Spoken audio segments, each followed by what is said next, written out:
Happy Valentine's Day, and it's Inflation Day. What you need to know before the bell.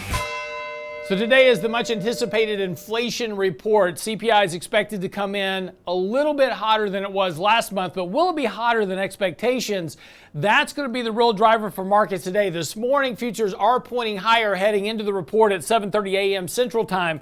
Markets bounced off the 20-day moving average yesterday. Of course, we're having a nice rally, still within this kind of downtrend from the recent high. So today's action will be very important. If that number comes in substantially hotter than expectations, that could weigh on the market as anticipations that the Fed's going to remain aggressive about their rate hikes, particularly after following up on that very strong employment report for January. That's going to really fuel concerns that the Fed may remain very aggressive heading into the next 3 or 4 months of meetings as, again, expectations right now are for the Fed to hike rates to 5 to 5.25%.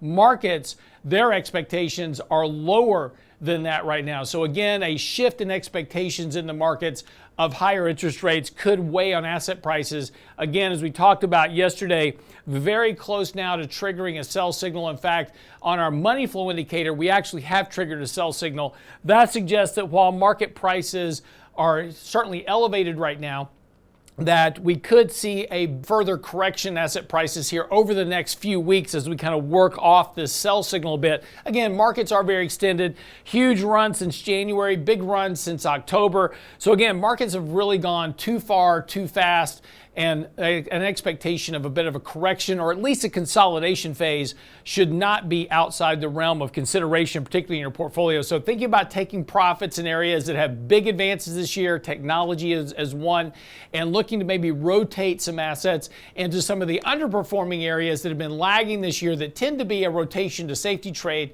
like utilities. So again, there's some things you can do in your portfolio, but at least consider reducing some risk here, at least for the moment, as we go through whatever this is with our signals. Again, sell signals don't mean the market's going to crash, but it certainly suggests that upside is likely limited here short term. So a little bit of protection and a little bit of extra cash here certainly won't hurt. And if you're looking to add exposure to the markets, be a little bit patient and wait. You know, again, a lot of prices in areas that you want to kind of invest in for the markets, if this momentum is going to keep up, are getting pretty extended here. So a bit of a pullback will give you a better opportunity to put capital to work.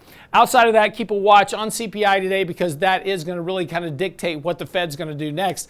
And I'm your host, Lance Roberts, and that's what you need to know before the bell.